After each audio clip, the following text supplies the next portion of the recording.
Hello and welcome back. Today I will be reviewing the T-34 85 from Revell in 1:35 scale. I hope you enjoy. Let's start with the turret. The turret looks well done and even has the usual cast texture found on many old Soviet tanks included.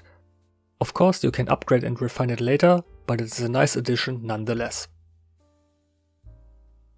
These pre-made texture can also help you when you want to create your own texture, since you know which parts were made from cast steel and which parts were not. The included barrel comes in a single piece instead of the more common two pieces. It is not as good as a metal barrel, but still a decent upgrade, and you would not expect a metal barrel in a kit priced like this, especially from Revell. Speaking about price, the kit sells for around €25 right now. I will put a link to scalemates.com into the description. The lower hull is molded from a single piece. It is rather simple and only has a few rivets and the guiding holes for the suspension.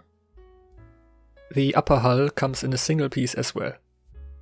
As you can see, the model is actually an older ICM kit reboxed and resold from Revell. But it is not one-to-one like the ICM kit, as you will see later. For the running gear there are two identical sprues included. One for the right and one for the left side. The wheels have a small seam line that has to be removed, but at least all the ejector pin marks are on the inside and won't be visible. Overall the molding quality looks good and I have not seen any major imperfections or errors. These are the towing eyes.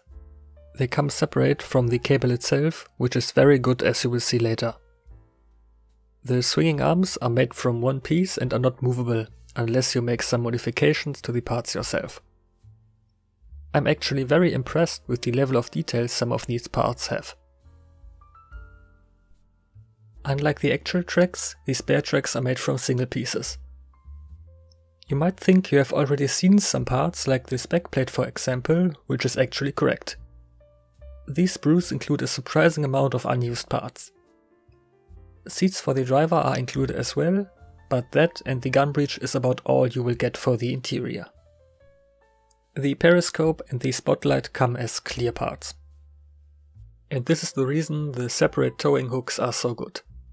These rubber cables look very poorly made, and if yours look as bad as mine, you should try to either buy aftermarket ones or make some yourself. They somehow remind me of one of those prehistoric sea creatures. While the tracks have these weird sides too, I think those can be fixed.